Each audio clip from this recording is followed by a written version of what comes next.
Hey y'all, we're Jimmy and Lisa with FindUsCamping. Where did you find us camping today? Who knows?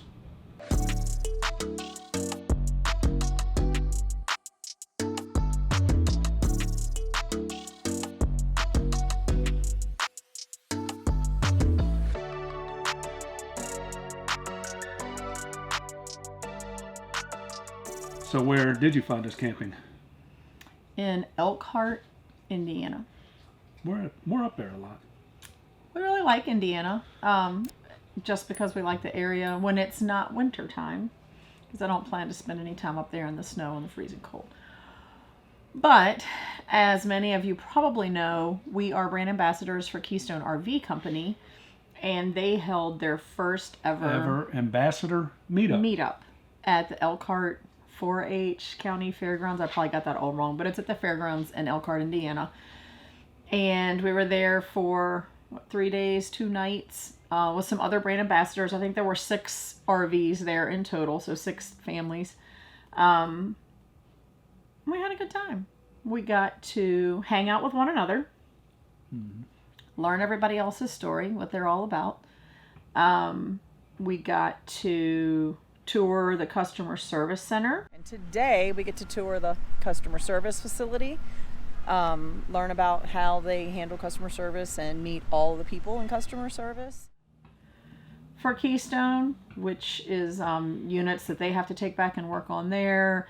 It's where if a dealership orders parts, it goes through them. So we got to see like the whole huge warehouse area where everything is stored. There's a lot of stuff in that warehouse. Yeah, a lot of stuff. The building doesn't look that big from outside, but when you get inside, like there's a customer service department that's dealership designated, and then there's a customer service department that if one of us calls in the 800 number or one of you calls in, you get a different group of people. So everybody kind of specializes in their little niche. But we got to check out all that. We got to go to the corporate office. Got to see some of the big guys in there. Yeah, I got to meet some of the big wigs and some of the management and that kind of thing. We sat down and ate a lunch with some of them. Some of the, I guess the president, Jeff. Right. Jeff was there. Yeah, so it was a fun time. We're at the Keystone corporate office.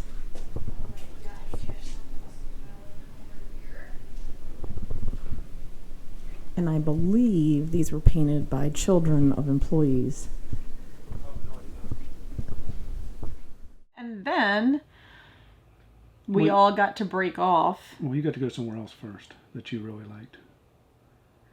Oh, well, the second day. Is that what you mean? Mm-hmm. The second day we got to go, I think it was called the engineering. That might be wrong, but it was, I think it was the engineering department. So where they're coming up with new ideas. 1,200 pounds laid down the center, deflected 1.321 inches.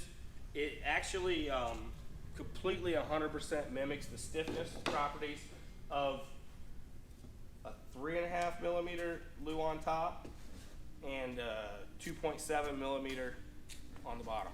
New things that aren't necessarily bells and whistle things. I mean, they are coming up with that. But some of the air conditioner stuff they're working on, because some of us are having a little bit of issues with nobody's RV ever gets cool. Yeah, so they're working on different ideas of making your air conditioner run more efficient with the type of like the ducting, the way it's all put together. And so again, that's not a woohoo, look at this new great thing Keystone's got. You'll never see it. It's in your ceiling. It's in the ceiling. But it is woohoo because it means your air conditioner works more efficiently. And God knows. We all know we need better air conditioning. We've never had an RV that the AC was like your AC at home. So they're working on that. They also showed us a couple things with the Key TV. The Key TV for Keystone, you just plug in and everything works. You don't have to worry about moving all your coax cables around. And there's no splitters and all that kind of stuff. Everything's like color coded, so no splitters. So if you have your satellite, you plug it in, and then behind your TV, you plug it into the satellite hole. There's no wondering what does what and having to reprogram your TV every time you want to use it. So again, no flashy lights, bells, whistles, but it makes your experience more enjoyable. And they showed us everything about their solar, their 200 or 400 and 600 watt solar. They actually had one not a camper there set up, but they actually had like a display, and it had an air conditioner sitting on there with their 600, and they were able to run an air conditioner with just the solar power of the 600. So and they got to show us. So if you get the solar, I think it's the 4 or 600, you get the app, so you can actually like in real time monitor your solar, see what's coming in and see what you're using. Right, like see what you're putting out. So like you could turn the hairdryer on and watch it, and what it tells you is at your current load, this is how long your batteries are going to last right now. So when you turn on the hairdryer or an air fryer, which drains it pretty quick, or all of the above, the AC, you know, whatever, you can see how you're using that solar and how long it's going to last or how quickly it's going to go away because you're overusing it.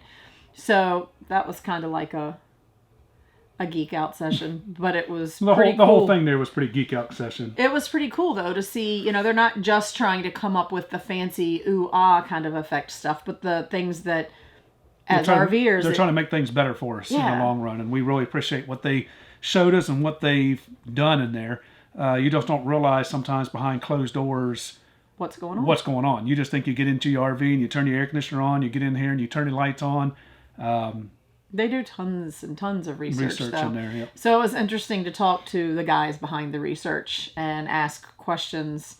I'm sure they're not used to getting tons of people in there to ask questions. So we were a small enough group, but it was nice to be able to one-on-one ask the guys that know the answers because they do all the research and stuff before it hits the market. So, and then the biggest, I think, thing that we got to do the last day we were there was everybody split up into their own brands. So if there was a Montana there, they got to go see the Montana plant. If there was a Fuzion there, we got to go see the Fuzion plant. So we did get to go through the Fuzion plant.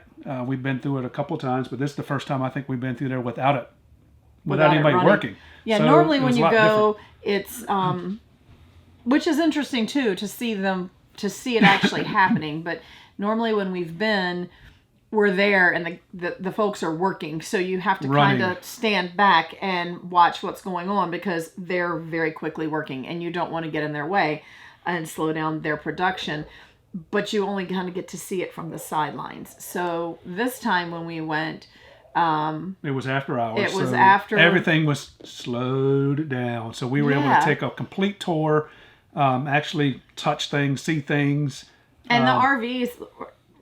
The frames, the RVs. Normally you get to watch like the whole process as it comes down the line. This time, because they weren't running, we didn't get to actually see things moving down the line, but the line was still full.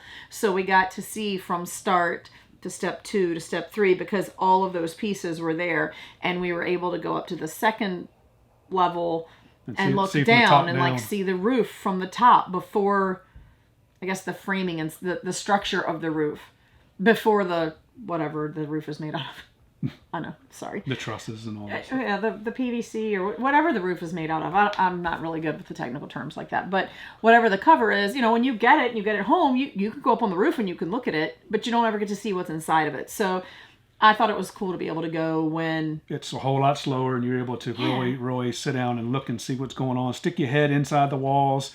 Look underneath the camper. And like I said, last couple times we were there, we kind of we got to go up there and look at it, but then we had to back up just so somebody can work. And you don't want to get in their way. So this time, since there was nobody there, we got to literally take our time and look at every single thing. So we did a lot of video on it. So we're going to show you guys what it looked like while it was shut down and see how they literally built everything. And let me just say, most brands out there, I think you can schedule a tour if you're going to be up in the area, Goshen, Indiana, up in that area. You need to take a tour.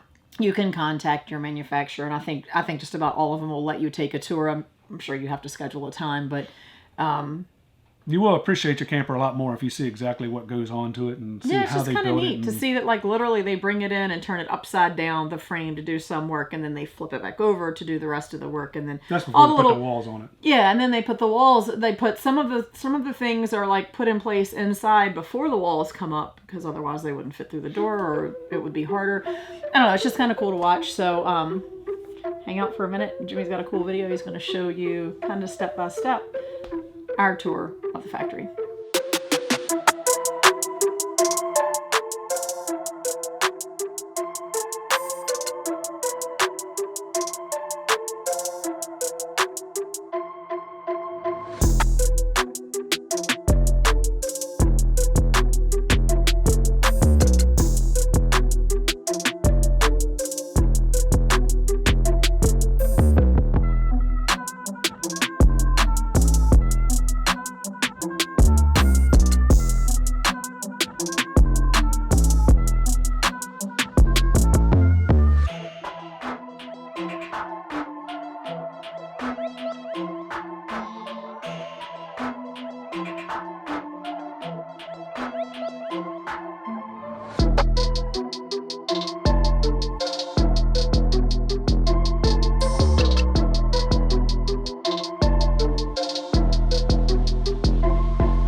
So we hope you guys think that was neat as we did. You get to see basically the start of the camper all the way to the end.